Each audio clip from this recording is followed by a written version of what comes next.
Hello, Mr. Scarcelli. How you doing? Oh, it's a great day up here in Michigan, Rob. It's football season. Michigan's winning. I thought you were And going to say it's a great day up in Michigan because the Tigers somehow salvaged a win one of their last six games against the Indians, or should we say Guardians. no, you're right, man. It's yeah, we got a lot of things going on.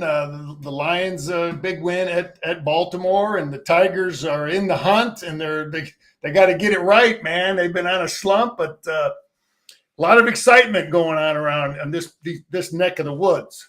Well, the one thing we differ on is the about the only thing my parents left me was a love of Cleveland sports teams, and it's been a long suffering drought. Absent the Cavaliers one year, but man, the Indians, what a comeback from 15 and a half games out, 11 games out at the beginning of September. Um, it's as much a tribute to the collapse of the Tigers as it is to the resurgence of the Guardians. But it's going to be fun to watch the last weekend here. And then the Browns and Lions square off.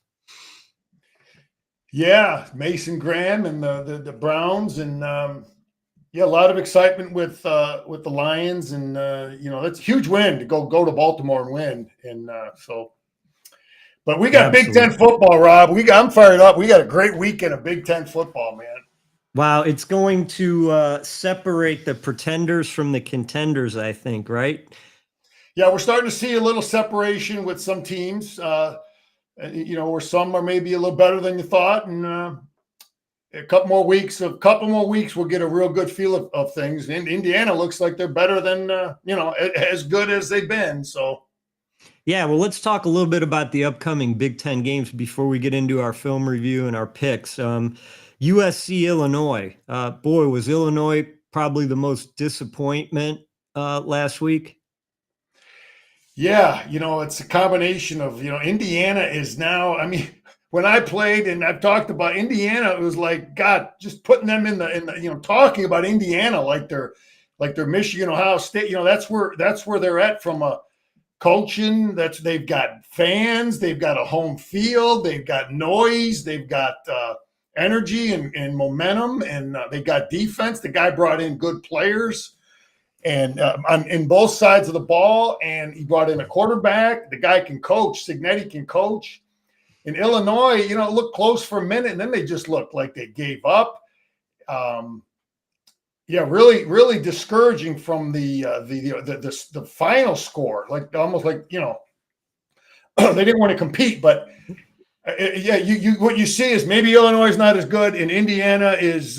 They've got one of the top three coaches in the country, in my opinion.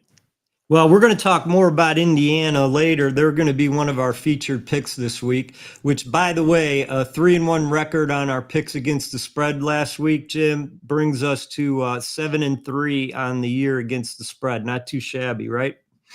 Yeah, Army let us down. They don't. I normally they don't turn the ball over. I bet on them from a consistency standpoint in terms of what you're going to get, and yeah, they turn the ball over early, and they're not quite what they've been in terms of securing the football. Yeah. Well, who do I know USC Illinois is not one of our picks this week, but do you see Illinois rebounding, or does USC continue to get off to a good start in the Well, Big Ten Illinois here? has got momentum, and they've got fans now. Bielema's built something there, and they're playing at 9 in the morning for USC.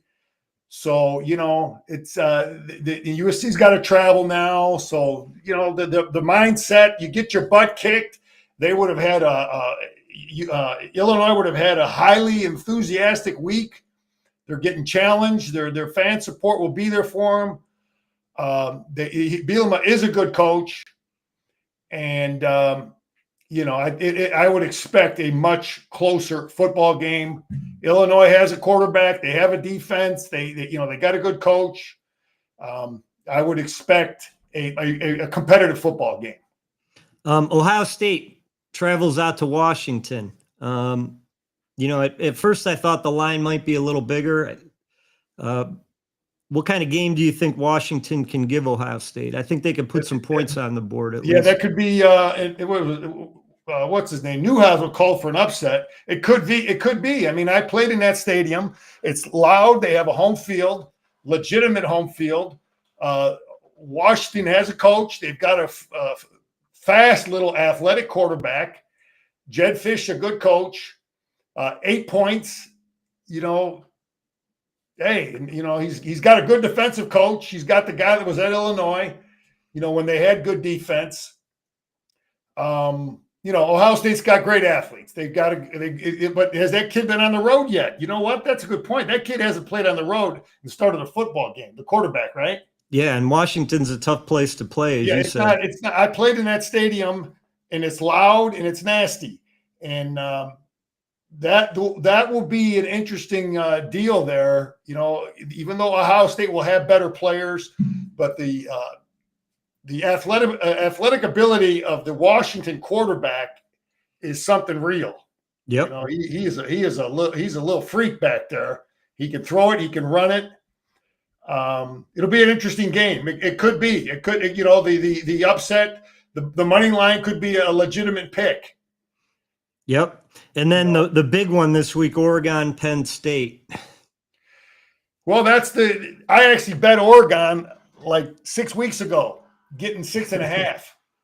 I just looked at the schedule. I'm like, you know, man, that's a lot of points. I don't know what the hell is going to happen. And it ended up being a pretty good, because it's 3.5 now, right? Right. Yeah. 2.5 maybe. It's 2. Okay. So it was a good play from that standpoint. And Oregon, they both got great players. You know, they both got good quarterbacks, good coaches. It'll be a whiteout. It'll be loud. It'll be nasty, and real good players. Can James Franklin shake that monkey off his back against the top 10 teams? Yeah, Rob, the line is the bookies have the line perfect. It's like 3.5. What the hell is it? Yeah, I thought it was 2.5. It's like perfect, because that's what it should be. If those teams play, it's home field. That's what they're basically giving you there. But that, you know, the whiteout is something special, and the line is about where it should be. You know. Yeah, it's not a game I would want to touch from a betting standpoint. No, because you want to bet it live. Yeah, but watch it live. But they're both got players, man. Both got quarterbacks, skilled players. Hard to pick that football. I like what I did though. I took it 6 weeks ago for 6. I'll take 6.5. Oh heck yeah! But I ain't messing with it with 2.5, 3 points. That's where it should be. Yep, I agree. Well, let's talk about let's get the film out and talk about what went right for Michigan last week when they played Nebraska. All right. Do you have the film up? Yes, we do. Okay, this is one, this is Nebraska's first drive, and they get it right down on the goal line. And, this is where Michigan's always been good. And, is Nebraska, can they get you in the red zone, 4th and 2, and Michigan gets them stopped. You got to run you got to be able to run the football down here. What was the key to Michigan getting the stop at the goal line there? Well, they're just, I listened to Matt Rule. I saw him on Twitter today. And he just says, you win in the Big Ten, man. You got to win the line of scrimmage, and you just watch this play here, and you got this player here playing tough, but this kid here comes and punches and comes across the face of this guard, and then you get a good job by the edge player up here. But you've got to play great technique, recruit good players. Get them big and strong, and win the line of scrimmage. And that's what Rule is talking about. You got to win the line of scrimmage, man. And Michigan was, at least in this, listen, Nebraska scored points on Michigan, okay? Right. And they did run the ball. A lot more points than Michigan would have liked to have. This is what are we looking at the beginning of that play, Jim? Yeah, Michigan doesn't block this kid. The going to Oklahoma, I said this, I think going to Oklahoma is going to help Michigan for this football game. This guard doesn't get this kid blocked. But anyway, this true freshman was able to start a game on the road, Bryce Underwood, at Oklahoma, which helped him for this game.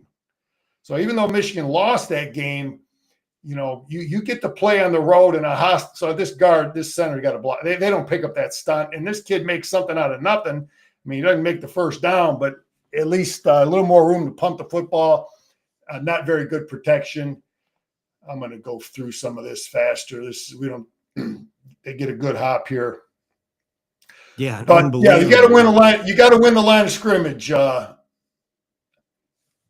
don't like Michigan's adjustment here, and they're running the football here early in the game. They took it down and ran the football on Michigan.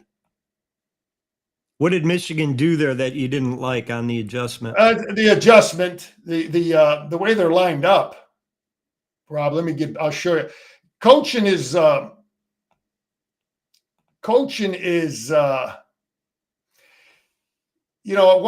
played for a guy named Bill McCartney at Michigan, and then he went on to build a championship at Colorado, and then Gary Moeller. These guys are great defensive coaches, and they always talked about it. Adjustments were the most important thing. You can have the biggest, strongest, fastest kid, but if you don't get them lined up right. See, Michigan has a guy here in this gap, which is good, a guy in this gap, which is good, but they got two gaps unmanned for this linebacker, and you don't want to have a linebacker to have to deal with two gaps. They got this kid out here.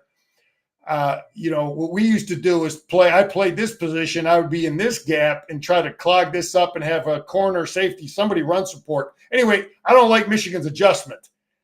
So, Rob, adjustments are the most important thing on defense. You can have the big, like I said, if they got 4 dudes over here, you better have 4 dudes. If they got 2 over here, you got 2. If they got big, fast guys over here, then you better have fast guys. You know what I mean? You have to adjust. Your defense has to be adjusted to what they're doing for personnel and how they're lined up. So they could have ran that. There they go. They went right through one of those unmanned gaps that you That's mentioned. Right. They ran the football right. This is that same play. I just have a different view of it. You know what I mean? Again, there's a big gap right in there. And like I said, my adjustment would have been put this guy in here and have this guy have a run support player here somehow, configure things. But anyway, they rip us in there, easy first down. And again, Michigan they've done a good job at their edge player, with the edge position. They've recruited well, and they moved this Barham kid, number 1. Who was the linebacker forever. They moved him out here on the edge, and he's really starting to be a factor for Michigan. So they're getting good pressure from their edge players. Their inside guys get push, and they get off the field here. Yep. So and then they miss a field goal. So Michigan's Nebraska's drove the football and got nothing to show for it. But we'll just look at a few more plays and, just get a feel. What I like about what Michigan's doing, which they did not do against Oklahoma. Against Oklahoma, they played conservative. They were predictable. They were running on first down. They throwing on third. It was just such a predictable offense by formation, by down and distance. What I like about this is, 2nd and 7 could be run, could be pass. They're not showing run or pass by formation or stance, and I just like how Michigan is now unpredictable, and they're by stance and by down and distance. They're throwing the football here, and they got our kid out there throwing it, and they're not afraid to throw the football, the kick and throw. Yeah, he seems to throw almost better on the run right now. Yeah. Anyway, he does a good job with this is the stuff. All I wanted from this kid early on was just throw the high percentage stuff. He just gets the football and just gets it and throws it. The little bubble screen, and they don't even grab the seams, Rob. They don't have time to grab the seams, man. Yeah, and it was good blocking by the receivers downfield, too. Yeah. And the Michigan picked this kid up in the portal. He had some issues at Indiana. This kid McCullough, and him and the running back Haynes are probably the 2 top transfers they picked up, and this kid is special. He gets his first down. So number 1 is a special kid. What else we got here? We should have laid out and made this catch. Yeah. Yeah, it's just slightly overthrown, but you got to lay out, man. You could touch it, you can catch it, right? Yeah. Our kicker's got his head back right. He missed a couple kicks a couple weeks ago, and he's a great kicker, all Big Ten type kicker, and got his stuff together now, and he's doing. He was good against Nebraska. Yep. All right. So what do we have here? Wink Martindale does some good things, and this is a deceptive deal here. He's camouflaging, he's pump faking, he's disguising coverage. They think they're in man coverage. We've got it drawn up who Raiola thinks what Michigan is doing, and Wink did this against Ohio State, picked him off, and he does a good job here. And this he's not in coverage. He's a flat player. So this kid is not, this corner is not in man coverage. So he's not worried about this guy. He's not worried about this guy running behind him. You know what I mean? Yep. He's just got this little flat is all he has. So now he can break on this thing, and he's right there, and the linebacker makes the play. So yeah, if the corner would have picked it off, it would have been a touchdown. But it's that is an example of coach and player making it happen. The coach called a good scheme, and the player executed it. So, yeah, Wink Martin. I mean, they got a lot of points. I'm sure Wink's not happy with, and this is the stuff that defensive coordinators in the Big Ten, Rob, they do not want to see this stuff. This is the stuff. Why he's a 5-star kid, and it really changes your game. People don't want to see empty against Michigan when they see plays like this. And when you say empty, what do you say empty? Empty formation. They're in an empty. They got no backs in the backfield. Right now they do, but then they're going to motion out to empty. So this kid's going to go in motion, and so on the snap of the ball, you have to treat that as a defensive coach. You got to treat that as empty. You follow me? Yeah. Yep. Because you're going to have basically 3 receivers up here and then 2 down here. So you have to treat that as an empty formation, whatever your adjustment is. And Nebraska's in the worst defense you could possibly be in. They're in a man coverage. So this guy's running out of there. These guys are running out of there, and they have nothing on the quarterback. And then we get they run a little stunt, and we get him blocked up here, and he's gone. Touchdown. Do you think that was a called run, or was that something? Oh, yeah, absolutely. This is a called run. And, maybe they knew they had an idea how Nebraska was going to adjust. And it's blocked. Our guard picks up this little stunt we got here. They're running here. See how he pins them in? Yep. And that gives you that scene. But they got nothing here. These guys are in coverage. It's zone defense. This is not going to be as easy to run.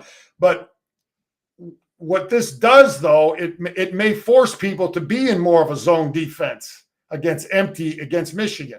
You follow me? Yep. Yeah, so if they're, you have to fear this, a slow quarterback, everything changes. Yep. So anyway, that's that play, and it's something defensive coordinators in the league do not want to see. This kid's a 5-star kid too, but he's not getting the protection.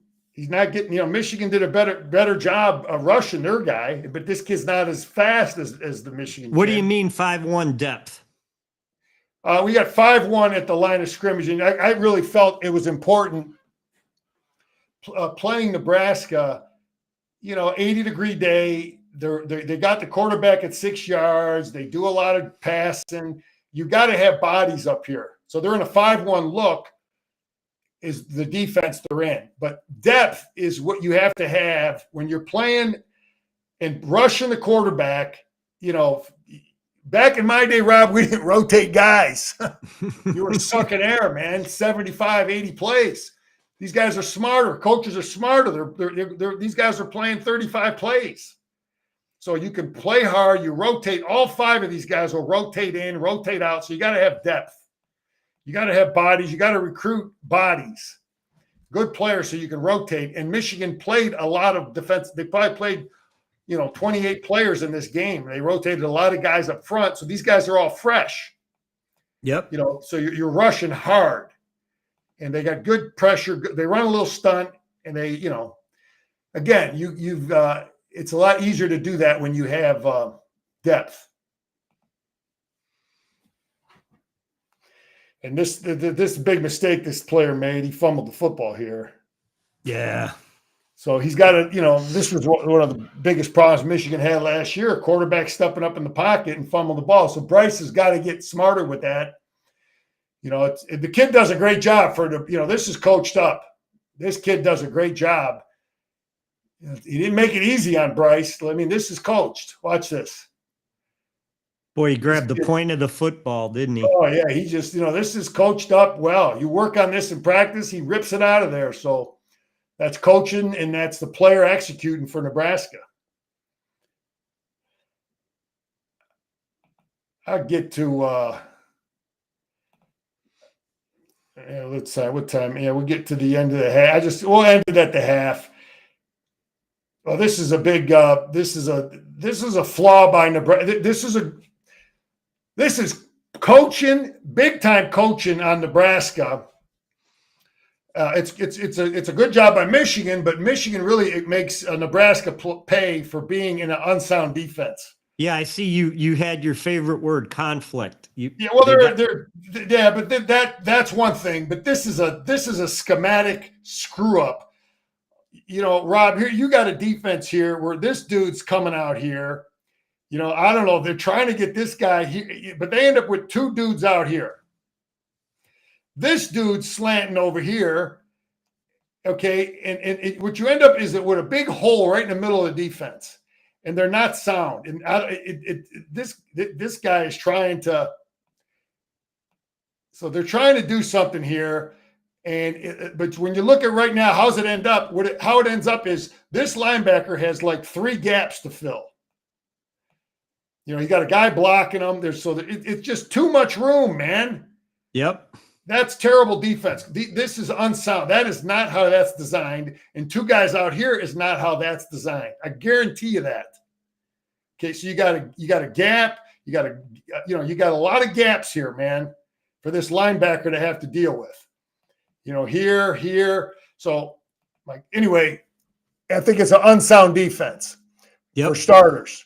So it's either the coach is jacked up, he didn't work on it right, and the players aren't executing it. Okay, but Michigan blocks it. Michigan does block it, but they make it and then easier he to makes block. The safety miss. Well, that's another part of it, though. You never want to you don't want to do as a defense is leave guys in these with a lot of, I call it taking the air out of it. You want to try to, this safety wants to meet this thing closer to the line of scrimmage where it's an easier tackle. Right. But because it's such a huge gap, now he has to make a more difficult tackle. But I'm not making an excuse for the guy, but there's a lot of room here. Yeah. You know what I mean? And a good running back will make a guy miss. Now, I'm not trying to defend this guy. Okay.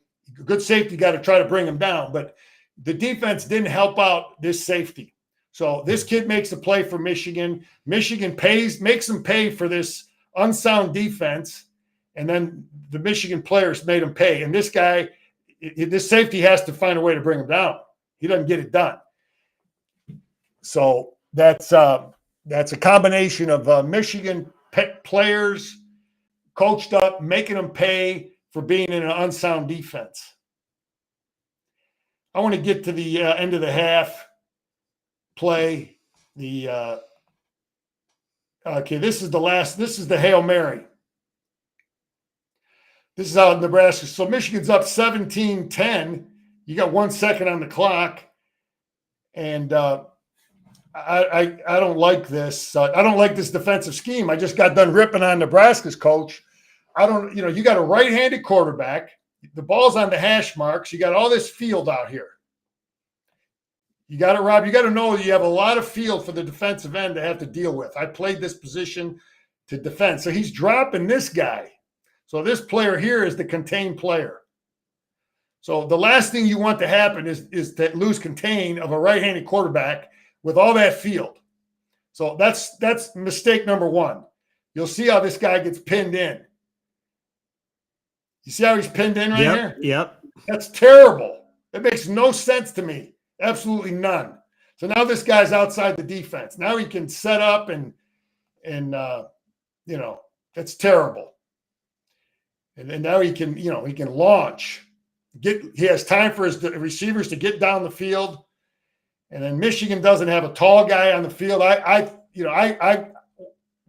When I was playing, I think our coach used to put a tall guy on the field, at least the tallest defensive backs. And get in front of that.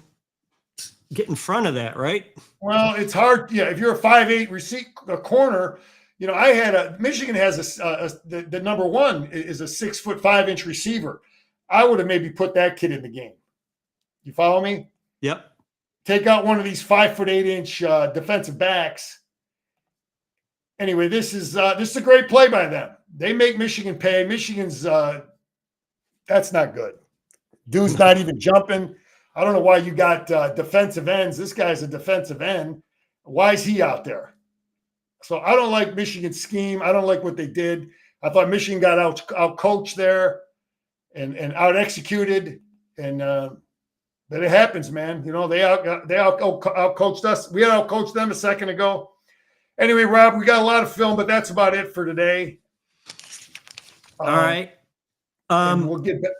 What do you think Michigan's future is in the Big Ten here before we get to our picks this week? Well, I'll tell you where I see the Big Ten right now. I think there's 6 teams that could win the Big Ten championship. Okay, I have, and I if they play it on a neutral site, you could make the argument for damn near all of them if all these teams played each other on a neutral site. And my 6 teams are Oregon, Penn State, Ohio State, Oregon, they're good. They got a good quarterback. Penn State's good. They got a lot of great players. Ohio State's good.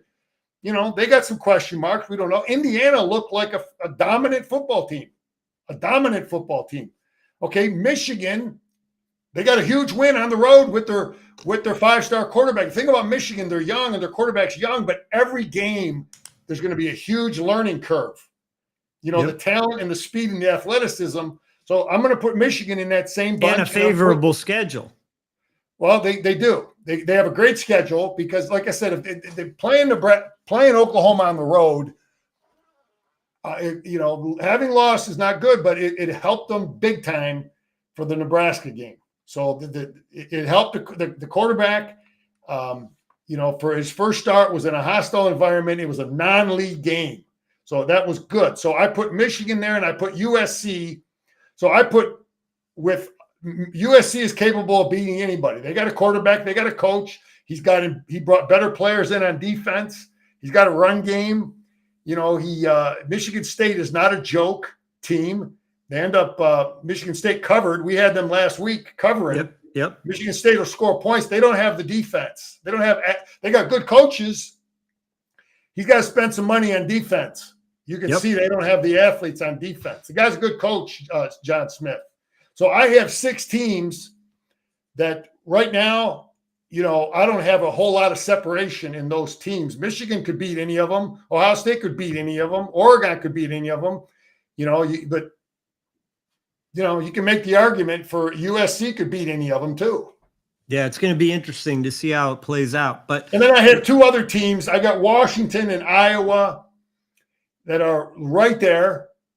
Iowa won their Big Ten game. Washington's undefeated, and we'll get some questions answered for those teams. We had Iowa last week. Yep. Against because I think Iowa can run it, and I thought Rutgers is that game. Rutgers, I was right. I was totally right about Rutgers' defense. Okay, that Iowa would hammer them, but what I did not expect was that quarterback would play as good as he did for Rutgers. Played a hell of a game. He made one mistake. He was hit on his arm. He made 0 mistakes, and they couldn't run the ball. Rutgers could not run the football, which I thought was probably going to be true. Yep. but the kid was great throwing the football. Yep. And this week, again, 3-1 last week, 7-3 on the year against the spread. And this week, the first game that we give you is Kansas giving up 4.5 against Cincinnati. Why does Kansas cover this? Well, I just like the Kansas coach. I watched them play. They've got a quarterback. Cincinnati's pretty good. They gave he's a good coach. They gave Nebraska a game. Could have won that game, but I'm a real believer in Kansas in all ways. He's got a home field now. He's got a damn good quarterback. He's healthy, Yep. and I'm betting on the coach, the quarterback, the program, the home field, and I think they can win that game by 10, 13 points. Yeah, and even the money line is a good play here because it's I'm extremely confident Kansas pulls this out, wins it. So Rob, Kansas, yeah, yeah, okay. You're saying the money line. Okay, you would take them. What is that, like minus 200 for Kansas? Yeah, okay, that's a good play too. But I think they're going to cover the 4.5. I'm with you on that one. Our next pick, Notre Dame, Arkansas. I think, Jim, you could take that scowl off the Razorback in that logo and put it on the Fighting Irish because that's about the mood they're in, right?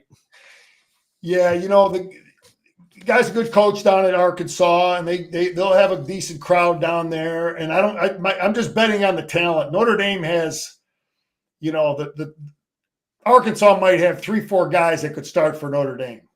Notre Dame just has players, man. They're not as good. Their coach isn't as good on defense, in my opinion. Al Golding was really good, and the pros understood that, and that's where they took him. And the guy they have running it now, all he's ever done is lose. He got fired at Rutgers. I always thought he was average. He was good at Ohio State, whatever. But I still think, though, he's got players.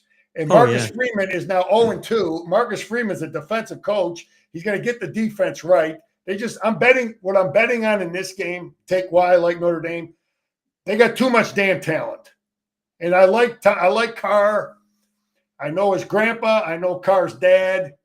I coached against Carr's dad in high school. And I'm betting on young Carr. I'm betting on the Notre Dame talent. I'm betting on Notre Dame pissed off, 0-2. All that talent better show up. They better show up this week. Yeah, and I think Arkansas is very susceptible defensively to the pass, and I know I think Notre Dame's going to put some points on the board here, and I think it's going to be through the air. Yeah, Notre Dame, they went out there and went toe to toe with Miami, who's proven to be one of the top 5 teams in the country. On the hoof, they look like it. Yep. So our pick here is Notre Dame giving up 4.5 points. That's right. And the third pick of the week, we have Rice Navy. Jim, you love to take a look at these service academies, don't you? Yeah, well, it's all about figuring out, who knows how to defend them, because the academies don't win with talent. Okay, they got 2-star kids, and so they don't win with talent. They win with scheme. So it's about who knows how to defend them. And the guy at Rice runs a similar offense. He's got a similar background. He's a former coach at a bunch of different small schools, but I think he'll have players. Rice, the talent, Rice may have better players than Navy, and he'll have a better idea how to defend that scheme, in my opinion. And they solved it last year, right? They beat Navy 24-10 last year. Yeah, but it's a new coach. So throw all that out the window. You got to figure out what this coach. So what I'm betting on is the Rice coach running a similar scheme. And if you run what you run on offense, you pretty much have a decent idea how to defend it. What you run. So I'm betting on the Rice's coach's ability to defend Navy because he's used to it. He understands it. He runs something very similar to it. So 14.5 points. I know they go to Navy, but I'm betting on Rice's ability to defend Navy's offense. Gotcha. I total agreement on that one. And our next pick, LSU versus Ole Miss. I seen Big LSU game play. in the SEC. Is Yeah. LSU what they think? You know what Well, everybody. that's kind of why I'm liking Ole Miss, because I don't know. Look, Brian Kelly's a good coach. He'll have great players. He's a proven good coach. I think he has a very average quarterback. And I I think think LSU's run game is very pedestrian compared to what it's been in yeah, the past. I think it's very. I think it's you're right, and I think Clemson is proving to be a very average at best win. Ole Miss, Lane will be. He's been zeroing in on this game. He's undefeated. They're both undefeated, and And home look, Ole field. Miss puts a lot of pressure on the quarterback, and if LSU with their average or below average run game can't control the run game, and you turn those guys loose for Ole Miss, 1.5 could seem like a very low number of points to be given away. Yeah, the Ole Miss quarterback is a kid that played at Ferris State up here, Division II. Rob, small school, great coach. They won a national championship, Division II. He wasn't a highly recruited kid, but he's an athletic, smart kid. He won a national championship at that level, and Lane found him Yep. and brought him in. And he's a good player. He's an athletic player. Ole Miss has a real good defensive coach, worked under Saban. And so I'm betting on this game is I like Lane. I like his quarterback. I like his home field. I like his defensive coordinator.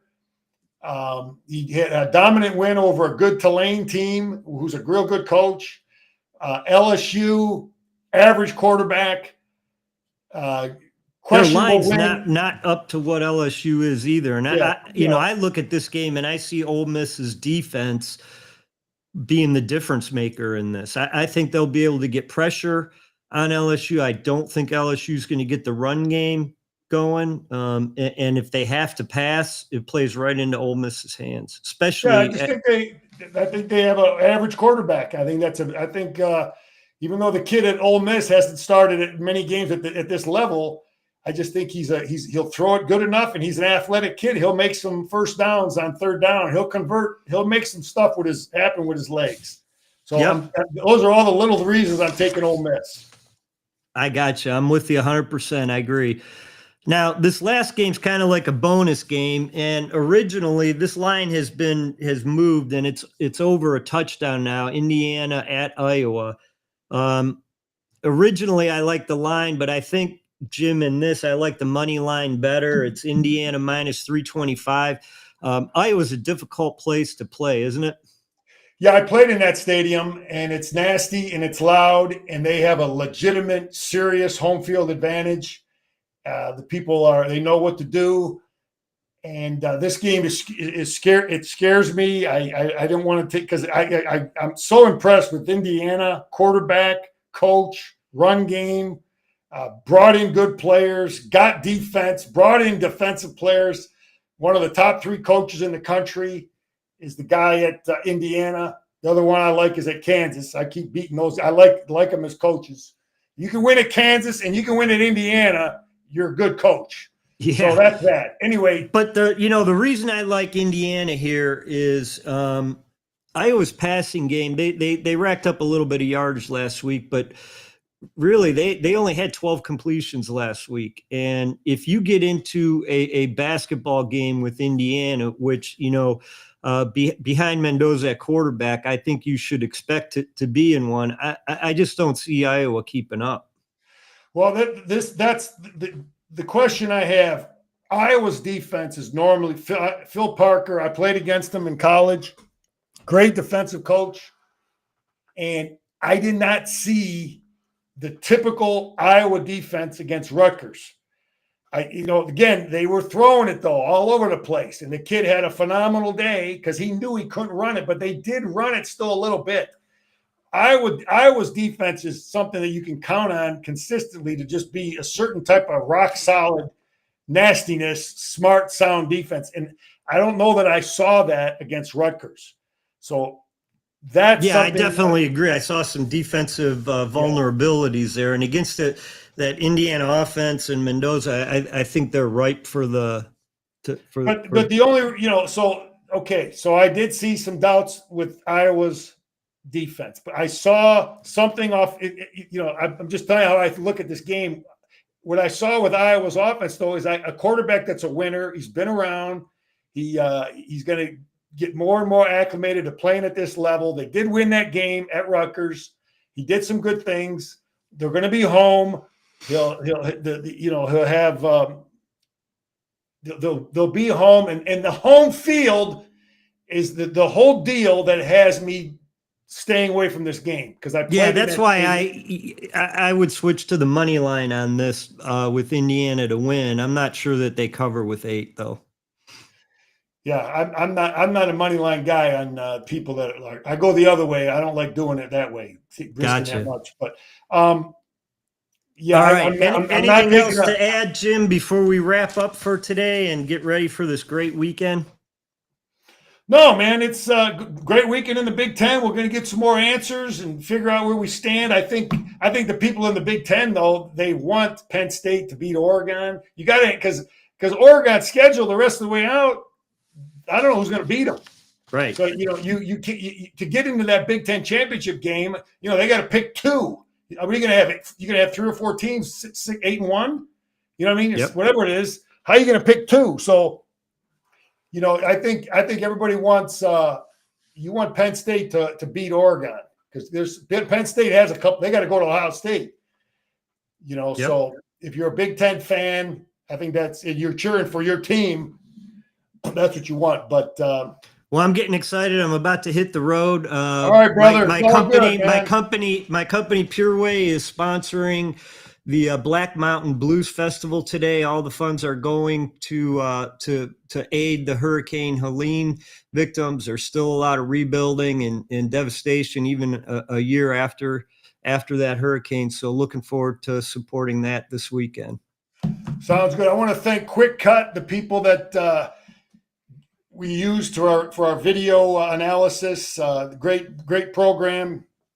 I'm an old high school coach, and that stuff is awesome. Quick Cut is awesome.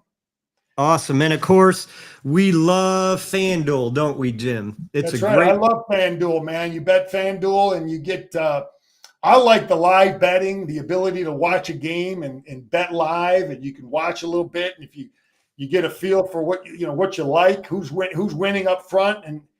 And sometimes they get it wrong, man. That's what you're hoping for, but they're pretty good with sizing it up right.